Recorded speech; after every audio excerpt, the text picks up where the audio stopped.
नमस्कार दोस्तों, स्वागत है फिर से हमारे इस चैनल कृपा महादेव टिप्स पर। अगर आप भी अपनी लाइफ में कुछ सीखने की चाह रखते हैं तो हमारे इस चैनल को सब्सक्राइब करें। जय श्री कृष्णा, राधे राधे। दोस्तों, स्वागत है आपका आपके अपने चैनल पर। दोस्तों, राधा अष्टमी के पावन पर्व के बाद एक बार फिर से कई वर्षों बाद एक दिव्य और दुर्लभ संयोग 23 सितंबर 2023 राधा अष्टमी पर बनने जा रहा है। और यदि आप भी आपके घर की सुख शांति, संतान की कमी और धन की कमी या कर्ज से परेशान हैं, या आपका भाग्य आपका साथ नहीं दे रहा है, तो दोस्तों 23 सितंबर 2023 राधा अष्टमी पर ये 6 चमत्कारी और असरदार उपाय जरूर करें और आप देखेंगे कि कुछ ही दिनों में आपकी सभी समस्याओं का हल संपूर्ण रूप से हो जाएगा। दोस्तों, कई हजार वर्षों बाद 23 सितंबर 2023 को बहुत ही दुर्लभ और दिव्य संयोग बनने जा रहा है, क्योंकि इस दिन राधा अष्टमी के पावन पर्व के साथ साथ कृष्ण योग, अमृत सिद्धि योग और साथ ही धनलक्ष्मी जैसे कई योग बन रहे हैं। और इस दिन भगवान श्री कृष्ण और राधा रानी सबसे अधिक प्रसन्न होने वाले हैं। इसलिए दोस्तों, अगर आप भी भगवान कृष्ण और राधा रानी से इस दिन जो भी सच्चे दिल से मांगेंगे वो मनोकामना आपकी जरूर पूरी होगी। और इस दिन ये 6 उपाय करने से आपकी किस्मत चमक उठेगी। आखिर कौन से हैं उपाय जो आपको सभी कष्टों से मुक्त कर देंगे? आज की इस वीडियो में हम आपको विस्तार से बताएंगे, इसलिए दोस्तों वीडियो को आखिर तक जरूर देखें। और दोस्तों, अगर आप भी अपने जीवन में भगवान श्री कृष्ण और राधा रानी की कृपा पाना चाहते हैं तो इस वीडियो को लाइक करके कमेंट में जय श्री कृष्ण राधे राधे लिखना ना भूले। दोस्तों, हिंदू धर्म में भाद्रपद मास के शुक्ल पक्ष की अष्टमी की तिथि का बहुत ज्यादा धार्मिक महत्व माना गया है, क्योंकि इस दिन भगवान श्री कृष्ण की प्रिय राधा रानी की जन्मोत्सव मनाया जाता है। राधा रानी की पूजा और व्रत से जुड़ा यह पर्व श्री कृष्ण जन्मोत्सव से ठीक 15 दिन बाद पड़ता है। इस साल यह व्रत 23 सितंबर 2023 शनिवार के दिन मनाया जाएगा। दोस्तों, हिंदू मान्यता के अनुसार भगवान श्री कृष्ण की पूजा और उनके लिए राधा अष्टमी पर रखा जाने वाला यह व्रत राधाष्टमी की पूजा के बगैर अधूरा माना जाता है। दोस्तों, भाद्रपद शुक्ल राधा अष्टमी 22 सितम्बर को दोपहर 1:35 से प्रारंभ होगी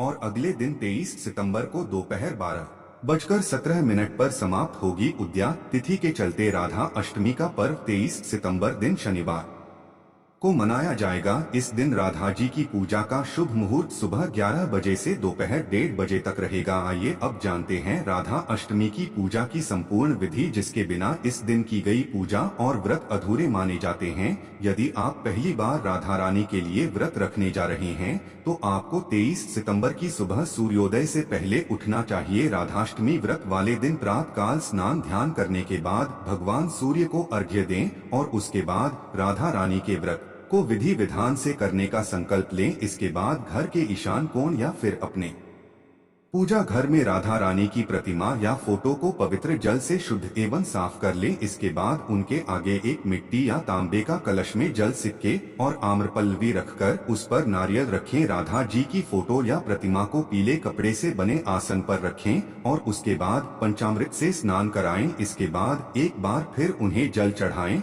और पुष्प, चंदन, धूप, दीप, फल आदि अर्पित करके उनकी विधि विधान से पूजा और उनका श्रृंगार करें। राधा जी के व्रत में उन्हें भोग लगाने के बाद भगवान श्री कृष्ण की भी विधि विधान से पूजा करें और उन्हें भोग में फल और मिठाई के साथ तुलसी दल जरूर चढ़ाएं। इसके बाद राधा रानी के मंत्र का जाप या उनके स्तोत्र का पाठ करें। पूजा के अंत में श्री राधा जी और भगवान श्री कृष्ण की आरती करें और सभी को प्रसाद बांटें और स्वयं भी ग्रहण करें। सनातन परंपरा में राधा जी की पूजा एवं व्रत का बहुत ज्यादा महत्व माना गया है। हिंदू मान्यता के अनुसार यदि कोई भाद्रपद मास के शुक्ल पक्ष की अष्टमी वाले दिन उनका व्रत रखता है तो उसके जीवन के सभी पाप दूर हो जाते हैं और उसे अक्षय पुण्य की प्राप्ति होती है। हिंदू मान्यता के अनुसार राधा रानी की कृपा से साधक के सभी दुख पलक झपकते दूर होते हैं और उसकी सभी मनोकामनाएं पूरी होती है। और आज हम आपको 8 ऐसी वस्तुओं के बारे में बताने जा रहे हैं जो भगवान कृष्ण को अति प्रिय है। और इस दिन अगर आप ये उपाय कर लेते हैं तो भगवान कृष्ण आपसे अति प्रसन्न होंगे। और इस दिन कृष्ण भगवान के प्रसन्न होने से आपको राधा रानी जी का भरपूर आशीर्वाद मिलेगा। इसलिए दोस्तों, अगर आप भी भगवान कृष्ण और राधा रानी की असीम कृपा प्राप्त करना चाहते हैं तथा माता लक्ष्मी की कृपा प्राप्त करना चाहते हैं, अपनी मनोकामना को पूर्ण करना चाहते हैं तो राधाष्टमी आने से पहले ही इन वस्तुओं को अपने घर पर अवश्य लेकर आएं। अगर आप इन सभी वस्तुओं को घर में नहीं ला सकते हैं तो कम से कम आप इनमें से कोई भी एक वस्तु घर में अवश्य लेकर आएं और भगवान श्री कृष्ण को यह वस्तु अवश्य अर्पित करें ताकि राधा रानी आपसे खुश होकर आपकी सभी मनोकामनाएं पूर्ण कर सकें। दोस्तों, नंबर 1 भगवान गोपाल की अति प्रिय वस्तु है मोरपंख। कहा जाता है कि राधा रानी के महल में बहुत मोर हुआ करते थे। जब वो भगवान श्री कृष्ण की बांसुरी की धुन पर नृत्य करते थे तो उनके साथ में मोर भी नाच करते थे। एक दिन किसी मोर का पंख जमीन पर गिर गया, जिसे तुरंत उठाकर भगवान श्री कृष्ण ने अपने मस्तक पर सजा लिया। भगवान कृष्ण के मस्तक पर सजा मोर पंख राधा रानी के प्रेम की निशानी मानी जाती है। इसीलिए भगवान गोपाल के जन्मोत्सव की पूजा में मोर पंखों से उनकी हवा किए जाने का चलन है। इसीलिए राधा अष्टमी पर मोर पंख घर में अवश्य लाना चाहिए। दोस्तों, एक अन्य कथा के अनुसार देवी राधा हर दिन मोर कुटी मंदिर के पास मोरों को दाना देने जाती थी। एक बार जब देवी राधा वहां पहुंची तो वहां पर एक भी मोर नहीं था। राधा रानी उदास हो गई। कान्हा ने देवी राधा को प्रसन्न करने के लिए स्वयं मोर रूप धारण कर लिया और वहां पहुंच गए। राधा रानी कान्हा का यह रूप देखकर बहुत प्रसन्न हुई। दोस्तों, मोर कुटी मंदिर में मोर रूप में आज भी राधा कृष्ण की पूजा होती है। इसीलिए भगवान श्री कृष्ण को प्रसन्न करने के लिए राधा अष्टमी के पूजन में मोरपंख अवश्य ही शामिल करना चाहिए। हिंदू मान्यताओं के अनुसार घर में मोरपंख का प्रयोग करने से अमंगल टल जाता है। विशेष रूप से कहा जाता है कि मोरपंख से बुरी आत्माएं पास नहीं आती। मोर पंख को भगवान गोपाल ने अपने मुख पर स्थान दिया तथा सम्मान दिया। वास्तु के अनुसार मोर पंख घर से अनेक प्रकार के वास्तु दोष को दूर करता है और मोर पंख सकारात्मक ऊर्जा को अपनी ओर खींचता है। मोर पंख मोर के बाजू से अलग होने के बाद भी जीवित रहता है, तभी तो इसका सकारात्मक असर अपना काम तेजी से करता है। दोस्तों, दूसरी चीज है गौ। भगवान गोपाल का निवास गौलोक माना जाता है। गाय भगवान सहचर है। भगवान गोपाल के साथ पूजा में बछड़े के साथ ही गाय की पूजा करना सुख समृद्धि दायक माना जाता है। पुराणों में गाय को धन का प्रतीक माना गया है। भगवान धन रूपी गौ की रक्षा करते हैं। दोस्तों, ज्योतिष शास्त्र के अनुसार गाय के भीतर गुरु ग्रह का वास होता है।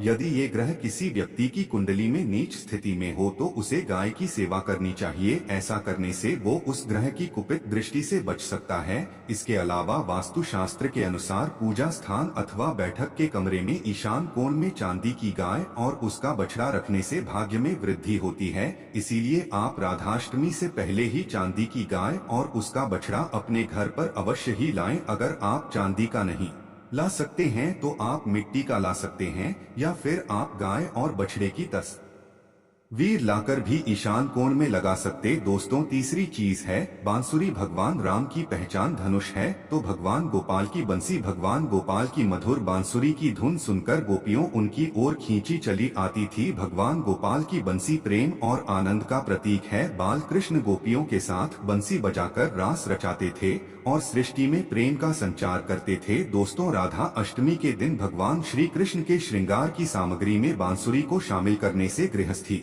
में प्रेम और आनंद आता है।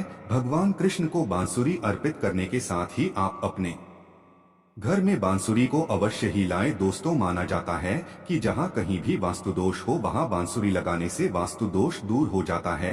लेकिन ध्यान देना जरूरी है कि बांसुरी कभी भी सीधी नहीं लगानी चाहिए, बल्कि इसे हमेशा तिरछा लगाने से लाभ मिलता है। साथ ही बांसुरी का मुंह हमेशा नीचे रहना चाहिए। इसके अलावा दाम्पत्य जीवन में तनाव या फिर कलहपूर्ण वातावरण रहता हो तो सिरहाने में बांसुरी रखकर सोने से बहुत अधिक लाभ मिलता है। दोस्तों, चौथी चीज है पीले वस्त्र। राधा अष्टमी के वक्त भगवान के बाल स्वरूप को पंचामृत से स्नान कराने के पश्चात पीले रंग के नए वस्त्र पहनाए जाते हैं। अगर आप भी इस बार राधा अष्टमी का पर्व मनाने वाले हैं तो आप पूजा की सामग्री में पीले रंग के वस्त्रों को अवश्य ही शामिल करें। पीली चीजें अवश्य शामिल करें। भगवान को पीतांबर वस्त्र अति प्रिय है। यह प्रेम और बैरागी के प्रतीक हैं। दोस्तों, पांचवी चीज है माखन मिश्री। नंद के लाल गोपाल को माखन अति प्रिय है। कहते हैं जिस रात गोपाल का जन्म हुआ उस रात नंदगाम की गोपियों ने सपने में देखा था कि गोपाल माखन मांग रहे हैं। नंदलाल को माखन इतना प्रिय था कि वह बचपन में गोपियों की मटकी से माखन चुराकर तथा मटकियां तोड़कर माखन खा लिया करते थे, जिसकी वजह से इनका एक नाम माखन चोर भी है। दोस्तों, भगवान के भोग में माखन मिश्री को अवश्य ही शामिल करना चाहिए। प्रेम पूर्वक भगवान गोपाल को माखन मिश्री का भोग लगाने से आरोग्य की प्राप्ति होती है, धन सुख समृद्धि की प्राप्ति होती है, धनलक्ष्मी आपके घर में धन की वर्षा करती है। भगवान गोपाल को माखन मिश्री अर्पित करने से वे शीघ्र ही आपकी सभी इच्छाएं पूर्ण करते हैं। दोस्तों, छठी चीज है झूला या फिर पालना। भक्ति भाव के भूखे बाल गोपाल को राधा अष्टमी पर झूला झुलाने की परंपरा चली आ रही है। यह ठीक उसी प्रकार से है जैसे बच्चे के जन्म के बाद उसे पालने में झुलाने से आनंद की प्राप्ति होती है, उसी प्रकार भक्तजन अपने प्रभु के बाल स्वरूप को पालने में झूला कर भक्ति के परम सुख को प्राप्त करते हैं। दोस्तों, भगवान को झूला या पालना भेंट करने से प्रेम और आनंद की प्राप्ति होती है और एक नारी को भगवान गोपाल की तरह ही एक सुंदर पुत्र की प्राप्ति होती है, जो कि ऐसा बालक भगवान गोपाल की तरह ही मनमोहक होता है, सुंदर होता है, आकर्षण से भरा होता है। दोस्तों, सातवीं चीज है मोर मुकुट। ज्योतिष गणना के अनुसार ऐसा माना जाता है कि भगवान कृष्ण की कुंडली में कालसर्प योग था, इसीलिए वे सदैव अपने मुकुट पर मोर का पंख हमेशा धारण करते थे। मोर और में भीषण शत्रुता होती है, इसीलिए मस्तक पर मोर मुकुट धारण करने से कालसर्प दोष का योग कम होता था। भगवान की पूजा में उन्हें मोर मुकुट पहनाने से कालसर्प दोष का प्रभाव दूर हो जाता है। दोस्तों, आठवीं चीज है गीता की पोथी। भगवान कृष्ण ने महाभारत के युद्ध के दौरान अपने प्रिय शाखा और पांडवों में श्रेष्ठ अर्जुन को गीता का उपदेश दिया था। गीता मुंह से निकालकर संसार देखने का मार्ग बताती है। इसे भगवान श्री कृष्ण की वाणी कहते हैं, जो मनुष्य को मुक्ति का मार्ग और कर्म पथ पर चलने का ज्ञान देती है। दोस्तों, इसीलिए भगवान की पूजा में गीता की पोथी जरूर रखनी चाहिए और रात में जागरण करते हुए गीता का पाठ हर हाल में अवश्य करना चाहिए। राधा अष्टमी के शुभ अवसर पर भगवान गोपाल की असीम कृपा प्राप्त करने के लिए आप राधाष्टमी से पूर्व ही इन चीजों को अपने घर पर अवश्य ही लेकर आए और इन्हें भगवान की पूजा में शामिल करें। ऐसा करने से आपको भगवान गोपाल और राधा रानी की असीम कृपा प्राप्त होगी, धन लक्ष्मी की कृपा प्राप्त होगी। सभी देवी देवता दोनों हाथों से आपके जीवन में धन की वर्षा करेंगे। दोस्तों, धार्मिक मान्यता के अनुसार इस शुभ दिन कुछ खास उपाय करने से साधक का कल्याण होता है। तो चलिए जानते हैं राधा अष्टमी के दिन किए जाने वाले अचूक उपायों के बारे में, जो कि आपकी किस्मत बदल देंगे। व्यापार नौकरी में लाभ के लिए, व्यापार में वृद्धि या नौकरी में आ रही बाधाओं को दूर करने के लिए इस दिन राधा रानी की पूजा करने के बाद एक चांदी का सिक्का लें और ओम राधा कृष्णन नम मंत्र का 108 बार जप करें और विधि विधान से पूजा पाठ के समापन के बाद ये सिक्का किसी लाल कपड़े में बांधकर अपनी तिजोरी यानी जहां पर भी आप पैसे रुपए और सोना चांदी रखते हैं वहां रखते। ऐसा करने से मां लक्ष्मी की कृपा आप पर सदैव बनी रहेगी। मान सम्मान के लिए शास्त्रों के अनुसार इस दिन राधा रानी की पूजा करते समय अष्टमुखी दीपक का इस्तेमाल करना चाहिए। मान्यता है कि इस दिन अष्टमुखी दीपक में इत्र डालकर प्रज्वलित करने से समाज में मान सम्मान बढ़ता है और सुख समृद्धि की प्राप्ति होती है। इसके साथ ही आपके घर में मां लक्ष्मी का वास होता है। प्रेम संबंधों के लिए राधा अष्टमी के दिन पूजा करते समय भगवान श्री कृष्ण और राधा रानी की प्रतिमा के सामने कपूर रखें। पूजा के बाद इस कपूर को एक मिट्टी के दिए में रखकर बेडरूम में जलाएं और इसका धूप दिखाएं। इससे घर से नकारात्मक ऊर्जा दूर होती है और सकारात्मक ऊर्जा का संचार होता है। इसके फलस्वरूप पति पत्नी में प्रेम बढ़ता है